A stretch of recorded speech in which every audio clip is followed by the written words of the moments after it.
혼돈 속 진행됐던 대한민국 최악의 정치 재판을 알고 계신가요?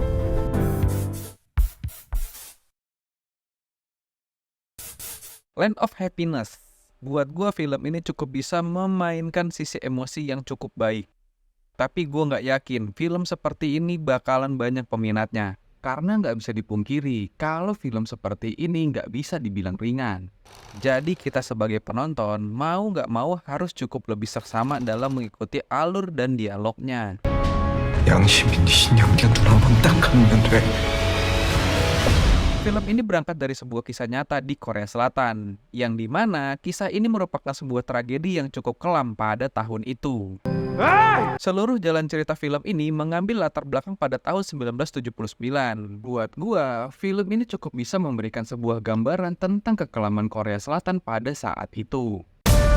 총소리가 나면 눈 가시오. 불과 30분 전에 명령이 주어졌습니다. Begitu juga dengan scoringnya, film ini cukup bisa memberikan suasana yang tepat untuk penempatan scoring dengan adegan yang baik.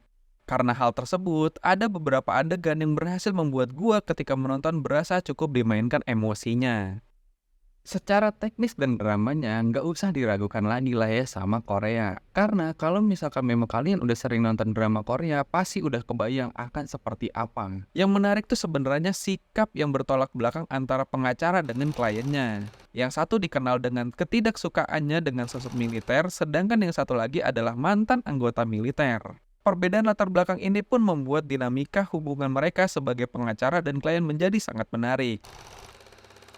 Secara singkat, film ini bercerita tentang Jung In-ho. Ia adalah seorang pengacara yang mendadak mendapatkan klien bernama Park Tae-jo. Kliennya ini merupakan seorang tentara yang dituduh menjadi dalang pembunuhan Presiden Korea Selatan pada tahun 1979. Di sisi lain, sebenarnya Park Tae-jo dikenal sebagai tentara yang berdedikasi dan jujur dalam mengerjakan tugasnya. Namun, sejak menjadi tersangka pembunuhan presiden, hidupnya berubah 180 derajat karena proses persidangan yang cukup menguras semuanya. Semua pasti tahu, dalam kasus petinggi seperti ini, pasti ada banyak hal yang akan dilibatkan. Seperti itu juga penggambaran di film ini. Sebuah pertarungan antara kebenaran, keadilan, hingga kepentingan politik dari pihak tertentu. Tapi yang gue suka dari menonton film ini adalah suasana ketegangan yang bisa banget dikasih ke penonton. Ada deg-degannya, walaupun bukan deg-degan yang kayak nunggu kapan setan nongol. Film ini cukup berhasil dalam memberikan suasana itu, menurut gue. 저기 진짜 내려냐? 결국 이들은 국가 권력을 꿈꾸며 대통령과 경호원을 끔찍하게 살해한 반국가적 행위를 저질렀습니다. 재판 중에 수차례 쪽지가 전달됐습니다. Dibilang bagus ya, film ini cukup bagus. Tapi gue ngerasa ini film lebih bagus masuk OTT. Kalau dibedah satu-satu, film ini sangat terasa memiliki babak yang cukup menyenangkan. Kita diberikan pemahaman di awal tentang persidangan ini sendiri, lalu mulai masuk ke karakter dan sisi kemanusiaannya.